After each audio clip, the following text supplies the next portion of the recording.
அன்பார்ந்த இதய அன்னை ஊடக உறவுகளே, வணக்கம்.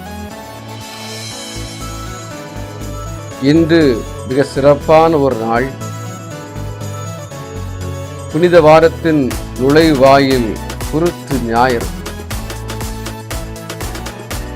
ஒரு கொள்கை வீரனின் லட்சிய பயணம் எருசலேம் நகரை நோக்கி நகர்கிறது.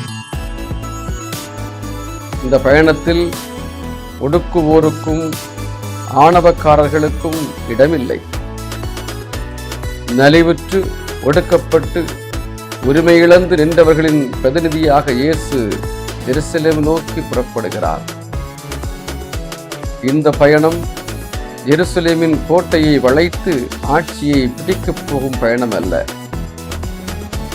தவறுகளை சுட்டிக்காட்டி உரிமைகளை நிலைநாட்ட தன்னையே பலியாக்கப் போகும் ஒரு செம்மறியின் பயணம். வீதியெங்கும் மக்கள் திரள் ஒலிவக் கிளைகளை ஏந்தி நிற்கின்றார்கள். குருத்தோலைகள் உயர்வது போல நம் இதயங்களும் உயரட்டும். தன்னல போர்வைகளை அகற்றி எறிவோம். புதிய விடியலை அமைப்போம். இந்த புனித காலம் நம்மை புனிதர்களாக மாற்றும் காலமாக இருக்கட்டும்.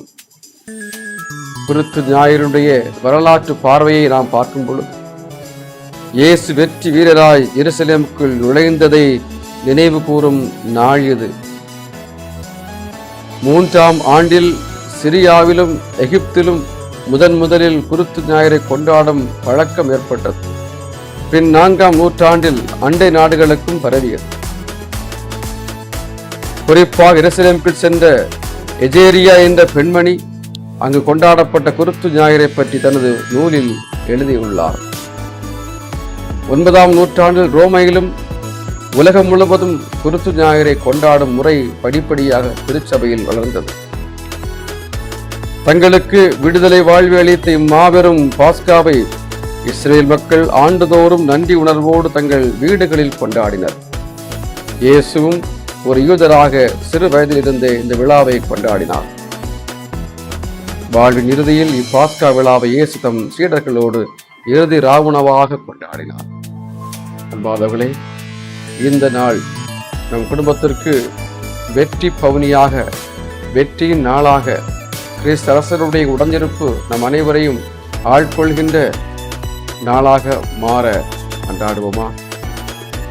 ஆண்டவரே, இந்த புனித வாரத்தை தொடங்கி இருக்கின்ற எங்களை நாங்கள் ஒவ்வொருவரும் உம்மை நோக்கி இந்த நாட்களிலே பயணம் செய்யக்கூடிய மக்களாக எங்களை உருவாக்கும்.